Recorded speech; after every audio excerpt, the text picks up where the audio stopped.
E o nosso Conversa Política hoje é com Jorge Gomes de Oliveira Brandt, mas mais conhecido, acho que a maioria conhece mesmo, por Goura. O Goura ele foi já vereador de Curitiba e está no segundo mandato dele de deputado estadual. E ele tem percorrido o estado do Paraná para dar uma reenergizada no PDT. Primeira pergunta agora. Bom, bem-vindo ao nosso Conversa Política aqui do maior blog do sul do mundo, da Vila Recreio, tá? Porque na Vila Recreio só tem esse blog, então você tem que entender que nesse caso especificamente é o maior do mundo.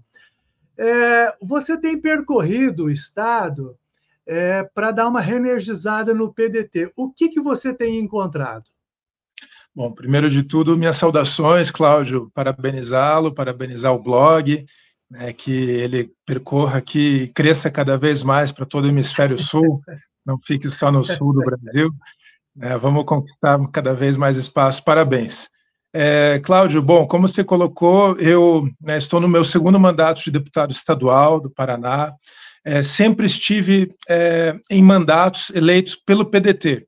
A minha trajetória política ela começa em 2014, a primeira vez que eu me candidato, na ocasião pelo PV, pelo Partido Verde, mas em 2016 eu fui eleito vereador de Curitiba pelo PDT, fui eleito deputado estadual em 2018 pelo PDT também, fui candidato a prefeito de Curitiba em 2020 pelo PDT e em 2022 fui reeleito deputado pelo PDT.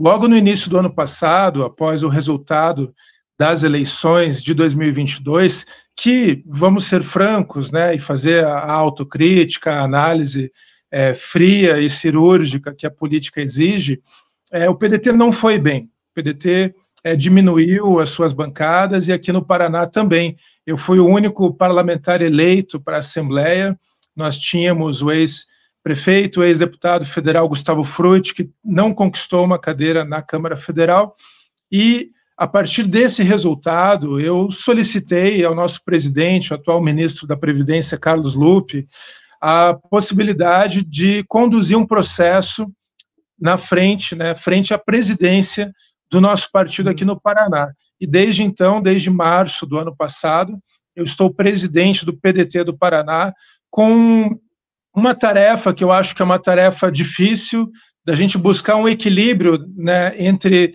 os nossos ideais políticos, com também um pragmatismo, com a necessidade do partido avançar, eleger vereadoras, vereadores, prefeitos e prefeitas, e ter um projeto, eu tenho repetido isso em todo o estado do Paraná, de curto, médio e longo prazo. O PDT é um partido importantíssimo para a democracia, para a história da política do Brasil, é um partido que tem em figuras como Darcy Ribeiro, Abdias do Nascimento, Lélia Gonzalez, e o maior de todos, Leonel de Moura Brizola, figuras que norteiam assim, um programa partidário que eu tenho visto assim, com muita, de quase 30 partidos que o Brasil tem, o PDT é um dos poucos partidos que tem ideologia, que tem bandeiras, que tem programas. Isso que é uma coisa que eu queria te perguntar, porque assim, o PDT nasceu depois da reforma política que houve no final dos anos 80, né? Quando houve a autorização para os demais partidos voltarem, né, a funcionar. E eu me lembro que depois desse período da redemocratização, a gente brincava que até o DEM era de esquerda, né? Porque havia um certo receio em se falar que o partido era de direita. Né? E o PDT ele já tinha uma pegada também mais de esquerda, já da época do Brizola e tal. E hoje o partido ele meio que se esfacelou, não sei se seria esse termo, nas últimas eleições presidenciais por conta de uma polarização. Né? O que te atraiu para ingressar no PDT e como é que você vê esse quadro hoje dessa discussão eterna dos últimos anos entre direita e esquerda? Bom, Cláudio, primeiro assim, né, você bem colocou, eu estava justamente indo nessa direção de quanto o PDT é um partido importante para a democracia, não é um partido qualquer. E aqui no Paraná a gente está com essa missão de reestabelecer o partido nesses dois caminhos que têm que estar juntos, em paralelo. São as duas ligas de um trilho do trem. Tem que ter um compromisso, sim, ideológico. O PDT é o partido da educação, é o partido dos trabalhadores, é o partido dos direitos humanos. E, por outro lado, nós temos que ter uma visão pragmática, concreta, objetiva de como que a gente vai conquistar votos, né, e atrair o eleitorado, atrair as pessoas. Então, essas duas coisas têm que caminhar junto, e esse é o nosso grande desafio no PDT atualmente. Eu entendo que, atualmente, o PDT ele representa ele tem um papel muito importante, porque num espectro político de polarização, onde que a gente busca consenso, onde que a gente busca diálogo, a política ela não pode ser o espaço assim, de um voluntarismo, né, da minha vontade que se sobrepõe sobre as outras. E um partido político tampouco. Então, o partido político tem que ser, sim, calcado, né, pautado em raízes ideológicas, tem que ter, sim, compromissos políticos, mas ele tem que ser um espaço de diálogo e de construção. Eu entendo, Cláudio, que aqui no Paraná, nós observamos em 2022, né, que o presidente Lula vence as eleições nacionalmente, mas no Paraná vence Bolsonaro. E se a gente olha o mapa do estado do Paraná, a gente vê que a esquerda venceu, sim, em muitos municípios, tem uma mancha, sim, onde a esquerda vence as eleições presidenciais, e o nosso grande desafio agora nas eleições de 2024, nas eleições municipais que estão se avizinhando, é a gente avançar também, conquistar cadeiras legislativas, apresentar bons projetos para as prefeituras dos municípios paranaenses, e eu acho que o PDT, modéstia à parte, ele tem muito a oferecer. Temos muitos bons quadros atuando em Londrina, em Maringá, em Curitiba, em todo o estado do Paraná, e a gente está observando justamente um processo muito entusiasmado de reconstrução do partido, né? Eu acho que eu tenho viajado bastante, como você bem colocou. O ano passado estive várias vezes em Londrina, em Maringá, estivemos em Apucarana, e a gente está observando um renascimento do PDT, um renascimento do trabalhismo em todo o estado do Paraná. E, como eu disse, o nosso projeto não é um projeto de curto prazo, é um projeto de curto, médio e longo prazo. A gente está conversando, eu estou conversando com os companheiros e companheiras que nós precisamos ter um compromisso, não só para 24, mas é um compromisso para 26, um compromisso para 28, para 30 e assim por diante. E, por fim, um diálogo suprapartidário. A gente não vai avançar em termos de políticas públicas, políticas sociais, políticas ambientais, se nós ficarmos restritos ao nosso nicho, ao nosso partido, à nossa bolha. A gente precisa, sim, fazer acenos e construir pontes com outros partidos, com outras lideranças políticas. O PDT, no Paraná, já teve um governador, né, o Jaime Lerner. Em Londrina, estou falando de Londrina aqui, nós tivemos 2 prefeitos que se elegeram através do PDT, no caso, o Antônio Bellinati, aí na década de 90, e depois o Barbosa Neto. Curiosamente, nem queria falar muito, mas ambos acabaram sendo cassados, tiveram mandatos cassados. Mas depois disso, há uma percepção que o PDT meio que encolheu aqui no norte do estado. Vocês estão encontrando novas lideranças que possam fortalecer o partido por aqui? Sim, sim. Além, você mencionou o Barbosa, que é nosso pré-candidato a prefeito de Londrina, está pontuando muito bem já nas primeiras pesquisas e está colocando o nome à disposição. Eu faço um destaque para a vereadora professora Ana Lúcia, em Maringá, que é nossa pré-candidata, inclusive a prefeita de Maringá, está fazendo um trabalho importantíssimo em toda a região, reorganizando o partido em Mandaguari, Marialva, Mandaguaçu. A gente está tendo assim um vento muito positivo ali na região de Maringá, na região de Londrina também, em Apucarana. estamos em diálogo com o vereador Tiago Cordeiro, que é vereador, né, de primeiro mandato, já há uma sinalização dele, né, que vem para o PDT, vai assumir ali o PDT de Apucarana. Em Arapongas, a gente está também trabalhando para apresentarmos chapa de vereadores e vereadoras, vamos eleger vereadoras e vereadores em Arapongas. Toda a região, Cláudio, está tendo uma renovação, em Cianorte, em Campo Mourão, em Foz do Iguaçu, já descendo um pouco mais para a região oeste, Cascavel, Toledo. O PDT está se reestruturando, e aqui eu faço alguns destaques, né? Um destaque, tem muita gente da juventude vindo para o PDT, muitos jovens, pessoas ligadas às universidades, dos movimentos sociais, movimento negro muito forte também presente no PDT, pessoas que estão... Você está dizendo que muitos jovens, né? Desculpa, muitos jovens ingressando no PDT. O que atrai os jovens ao PDT? Eu entendo que é próprio da juventude a rebeldia, a revolta, né, a insatisfação com o estado das coisas. E você falou aqui, eu lembrei daquele discurso icônico do Brizola, onde ele fala para os jovens, né, tomem os futuros de vocês em vossas mãos. E eu acho que esse é o princípio que a gente tem que fazer, tornar a política atrativa para as pessoas, especialmente para a juventude.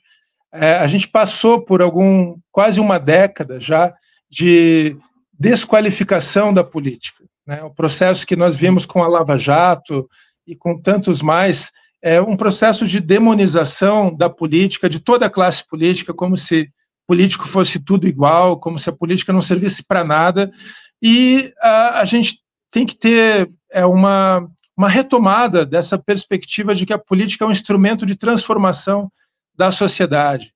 Então, eu acho que talvez uma das coisas que os jovens têm se aproximado do PDT é justamente essa visão de que é possível, por um partido político comprometido com as lutas sociais, com as lutas ambientais, com as lutas de direitos, termos uma perspectiva de mudança social real. E eu falo isso em todos os lugares que eu vou, que nós queremos mudar a realidade da nossa cidade, da nossa comunidade, a gente precisa ocupar a política. Se nós reclamamos que não tem nenhum vereador que preste, que não tem um prefeito que atenda às nossas expectativas, vamos participar, vamos construir candidaturas, vamos apresentar os nossos nomes para a população e construir uma massa crítica, uma massa de conscientização, né, uma massa de consciência que seja capaz de ganhar um mandato, de que seja capaz de apresentar um projeto factível, viável, para vencer as eleições. Eu tenho para mim que, por mais que na política a gente acumule muitas frustrações, eu já estou caminhando para o meu 8º ano de mandato, e no meio de muitas frustrações a gente também acumula muitas vitórias, a gente também vê que é um instrumento possível de fortalecimento da participação popular, de fortalecimento de processos que transformam a vida das pessoas, a vida das cidades. Que partidos que vocês estão conversando para possíveis alianças para a eleição municipal? Bom, Cláudio, até o momento, nós estamos dialogando, assim, formalmente com 7 partidos, né? Isso pensando o Paraná como um todo, são os presidentes estaduais de 7 partidos, e aqui eu menciono o PDT, o PSB, o PV, o PT, o PCdoB, a Rede e o PSOL. Esses 7 partidos, né, na figura dos seus presidentes estaduais, têm se reunido já há vários meses, com frequência, para discutir os municípios do Paraná. A gente tem uma lista dos 30 maiores municípios e vermos as possibilidades de caminharmos juntos. Diferentemente da Rede, PSOL, que são uma federação, e também da federação PT, PV, PCdoB, que eles têm que caminhar juntos, né, estão amarrados formalmente, esse diálogo dos 7 partidos, ele leva em consideração, obviamente, as situações peculiares de cada cidade, de cada município, a conjuntura política de cada município, mas, tanto quanto possível, nós estamos fazendo todos os esforços para estarmos juntos, para fortalecermos uma frente progressista, uma frente que apresente um projeto para os municípios do Paraná e que leve em consideração, de novo, desculpa ser repetitivo, uma visão de longo prazo. As eleições de 2024, elas são decisivas para as eleições de 2026, onde a gente vai eleger 2 senadores, onde a gente vai eleger novamente, né, um governo do Estado, uma nova bancada na Assembleia e na Câmara Federal. Então, acho que essa construção para 2024, esse diálogo com os partidos, ele leva em consideração a necessidade que a gente tem de avançarmos, de termos bancadas mais representativas na Câmara Federal, na própria Alep, e aqui eu não falo só do PDT, eu falo, né, da representatividade desse campo que dialoga e que defende a Constituição, que defende o povo brasileiro. Um ex-presidente e fundador do PT aqui da região norte, ele falava assim sobre relação de alianças, né, de outros partidos com o PT. Ele tinha acabado de migrar para um outro partido e ele dizia o seguinte, que era muito difícil fazer aliança com o PT, porque desde que o PT botou aquela estrela na bandeira, acha que só eles é que tem que brilhar. E é muito complicado convencer o PT a não ser o cabeça de chapa em qualquer situação. Como é que vocês conseguiriam trabalhar isso, por exemplo? Bom, Cláudio, eu entendo que o ponto principal que a gente tem que levar em consideração obviamente, a gente tem que olhar a realidade do município, a realidade regional, a realidade política, a gente está falando. Mas a gente tem que levar em consideração um olhar maior, um olhar de águia, por assim dizer, que é um olhar para o Brasil como um todo, para a política brasileira. A gente não pode achar que uma estruturação de uma aliança num município, um município importante, vamos falar de Londrina, vamos falar de Maringá, de Curitiba, uma capital, essas alianças elas não estão dissociadas da aliança maior que dá sustentação para o projeto nacional que tem na frente o presidente Lula, nesse momento, provavelmente em 2026. Então, o nosso partido, o PDT, está integrando a base de apoio do presidente Lula na Câmara Federal, no Senado, e inclusive ocupando um ministério muito importante, que é o Ministério da Previdência. O nosso presidente licenciado, o ministro Carlos Lupe, está fazendo um trabalho excelente frente à presidência, ao Ministério, e as conjunturas e as alianças locais têm que levar em consideração a necessidade que o próprio PT vai ter em 2026 de manter uma aliança ampla. Estava dizendo que você tem na própria aliança que levou à eleição do presidente Lula, a eleição do vice-presidente Geraldo Alckmin, uma figura que ninguém imaginava que estaria junto nesse programa, né, nessa aliança de uma frente ampla, de fato. E nós vemos na própria composição dos ministérios no governo federal, uma aliança muito ampla que o presidente Lula tem feito. Aqui no Paraná, eu acho que nós temos que buscar, sim, esse diálogo. Eu tenho dialogado frequentemente com o presidente do PT, que é o deputado estadual Arilson Chiorato, meu companheiro de bancada, na bancada de oposição, com a presidente nacional, a deputada federal Gleisi Hoffmann, e outras figuras do Partido dos Trabalhadores, o deputado Zeca Dirceu, o deputado Aliel, que é do PV, mas integra a federação. A gente tem dialogado, sim, buscado essa construção que eu acabei de falar para você, que visa um projeto maior, visa um projeto de longo prazo.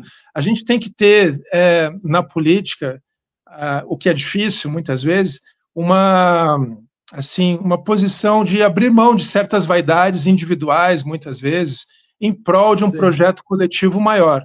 E eu acho que isso é muito difícil, né? Até atualmente, assim, como a gente vê a política muito ligada a um brilhantismo pessoal ou a um personalismo, né, de determinadas figuras, como é que você vai abrir mão de uma vaidade em prol de um projeto coletivo, um projeto de longo prazo? No entanto, eu entendo que é justamente isso que a gente precisa. Aqui no Paraná, se a gente não tiver essa capacidade, falando de Curitiba, falando de Maringá, falando de Londrina, falando de Foz do Iguaçu, essa capacidade de abrir mãos, de retroagir quando for necessário em prol de um projeto coletivo maior, a gente vai perder, Então, eu acho que eu vejo por parte dessas lideranças do PT, do PV, do PCdoB e outros mais, que existe essa visão, né, essa possibilidade da gente construir, sim, um projeto maior, um projeto de longo prazo. Eu tive conversando recentemente com o deputado Luciano Dutti, do PSB, que é pré-candidato também em Curitiba. Há uma aproximação, há uma possibilidade de composição com o PSB em Curitiba? Eu acho que existe um diálogo muito positivo com o ex-prefeito, né, deputado federal Luciano Dutti, assim como com todos esses outros partidos que eu mencionei. O deputado Dutti é pré-candidato, assim como eu sou pré-candidato, assim como o PT tem as suas pré-candidaturas também. O PSOL recentemente apresentou o nome da professora Andréa Caldas como pré-candidata a prefeita de Curitiba também. O que eu tenho defendido, Cláudio, é que lá na frente, em julho, na época das convenções, a gente consiga ter essa harmonia para conseguirmos conceber qual que é o melhor projeto. Não só o projeto pautado nas cidades, isso é uma condição essencial. A gente não vai fazer uma aliança política desqualificando ou ignorando a necessidade da discussão do projeto de cidade, qual que é o projeto de moradia, de transporte público, de saneamento, de ecologia, de direitos, de educação, de saúde. Não vamos fazer uma aliança que ignore a busca de um programa consensual nessas pautas tão importantes, mas a gente tem que ter claro que é necessário um avanço de diálogo que leve, sim, a um projeto político eleitoral factível e viável. Então, eu tenho defendido que se esses 7 partidos estiverem juntos em julho, né, e nós vermos quem tem as melhores condições de avançar para disputar o primeiro e um segundo turno com chances reais de vitória, a gente tem que fazer todos os esforços para que isso se concretize. Eu sou pré-candidato. Em 2020, fui candidato, fiquei em segundo lugar, com 13% das intenções, dos votos, né, das intenções não, dos votos efetivos, mais de 110 mil votos aqui em Curitiba, e eu tenho uma caminhada já de quase 20 anos dentro da política institucional, mas também como ativista, como cidadão. Então, acho que tem um acúmulo de discussão urbana, de projeto de cidade que a gente quer apresentar para a população de Curitiba. E vamos ver lá na frente qual que vai ser o melhor caminho. O diálogo com o deputado Dutti é excelente, o diálogo com o PT também é muito positivo, e com os demais partidos que compõem essa frente. Vamos ver lá na frente qual que vai ser o desfecho. Eu entendo que uma candidatura que esteja unificada em torno desses programas sociais, ambientais, educacionais, tão importantes para Curitiba, é uma candidatura que vai para o segundo turno disputar, né, com os demais, com o outro candidato que conseguir isso. Só para encerrar, para não tomar muito o seu tempo também, Igor, é o seguinte: recentemente eu conversei com um pesquisador, ele tem um instituto de pesquisas eleitorais, e eu perguntei para ele sobre Londrina, mas que a gente percebe que também se repete no resto do Estado. Houve uma votação muito expressiva para o Bolsonaro na última eleição, em todo o Estado praticamente, né? E eu perguntei a ele se o Paraná ele realmente era conservador ou estava apenas bolsonarista. E ele me disse uma coisa curiosa, que muito mais do que ser ou não conservador, o eleitor ele votou no Bolsonaro, sendo mais bolsonarista do que exatamente de direita. Como a esquerda poderia quebrar isso ou pelo menos equilibrar essa situação no Estado? Cláudio, eu acho que as eleições municipais elas têm um perfil distinto, né? A gente tem que trazer, e acho que é o nosso desafio também, de trazer a discussão das eleições para as cidades. Quais são os problemas reais de Londrina? Quais são os problemas reais de Apucarana, de Maringá, de Curitiba, da região metropolitana? Aqui, que compõem, né, a grande Curitiba, a gente tem que trazer, e acho que nós, enquanto líderes políticos, candidatos e candidatas, temos essa responsabilidade muito grande de trazer a efetividade do discurso político para a prática, para o dia a dia da população. Não adianta a gente falar de polarização, a gente falar de direita ou de esquerda, se a gente não estiver discutindo quais são as soluções para os problemas reais que as pessoas encontram no dia a dia. Aqui em Curitiba a gente tem uma tarifa de R$6 no transporte coletivo. A cada ano as pessoas deixam de usar o ônibus, estão indo para outros modais. Nós temos uma cidade com os seus rios podres, com problemas educacionais gravíssimos. E qual que é a solução que nós apresentamos para a população? Como é que a gente vai reverter esse círculo vicioso que leva cada vez mais a mais degradação e não levarmos a população para um outro entendimento? Então, eu acho que a grande vitória que nós teremos aqui será se trouxermos, aqui no Paraná, né, nas eleições municipais, sim, se trouxermos o debate para as cidades. A gente tem que discutir as nossas cidades, os problemas que elas têm e as soluções possíveis, soluções ecológicas, soluções sociais, soluções que tragam a população para perto da administração pública. Então, acho que esse é o nosso desafio. Se a gente olhar o histórico, também a própria cidade de Curitiba teve administrações mais à esquerda, tá? Desde Roberto Requião, desde Maurício Frutti. O próprio ex-prefeito Gustavo Frutti fez uma administração bastante pautada, junto com o PT, pautada em programas sociais. Então, eu acho que a população está mais interessada em soluções para os seus problemas do que a gente fazer um debate ideológico que não dialogue, né, de fato, com o dia a dia da população. Acho que esse é o nosso grande desafio. Gora, muito obrigado por você participar aqui do nosso Conversa Política. Sucesso aí para o PDT. E vocês vão ter uma briga boa para não deixar só o PT brilhar nessa história aí no próximo ano, aliás, nas eleições desse ano, viu? Valeu, Cláudio, eu que agradeço, obrigado pelo espaço, estou à disposição para outros momentos, para que a gente possa, né, no decorrer dos meses, aí, atualizando, né, as conversas. Conte comigo sempre aqui. Obrigado. Então, abraço, até logo.